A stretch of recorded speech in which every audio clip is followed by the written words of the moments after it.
Although Section 1 comes first in the Doctrine and Covenants, it was not the first revelation received by Joseph Smith.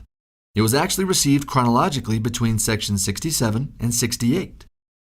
So, why was it published at the beginning of the Doctrine and Covenants? Here's the backstory. By November 1831, Joseph Smith had received over 60 revelations from the Lord. Yet copies of the revelations themselves were scarce, and getting your own personal copy was only possible by writing it out by hand.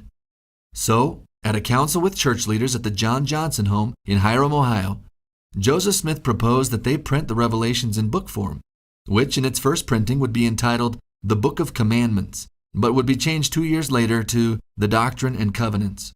The council heartily endorsed Joseph's proposal and voted to print 10,000 copies, a number they later reduced to 3,000. Recent convert and experienced printer William W. Phelps would oversee this large printing project in Independence, Missouri, with a printing press he had recently purchased for the church.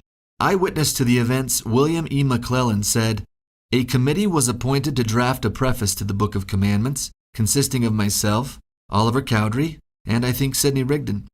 But when they presented their draft, the conference picked it all to pieces."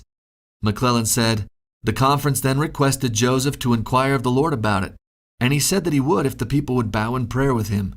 This they did, and Joseph prayed. When they arose, Joseph dictated by the Spirit the preface found in the Book of Doctrine and Covenants, while sitting by a window of the room in which the conference was sitting, and Sidney Rigdon wrote it down. Joseph would deliver a few sentences, and Sidney would write them down, then read them aloud, and, if correct, then Joseph would proceed and deliver more. And by this process, the preface was given." The Lord's preface to the Doctrine and Covenants was printed as D&C 1 and placed at the beginning of the book. So that's the backstory.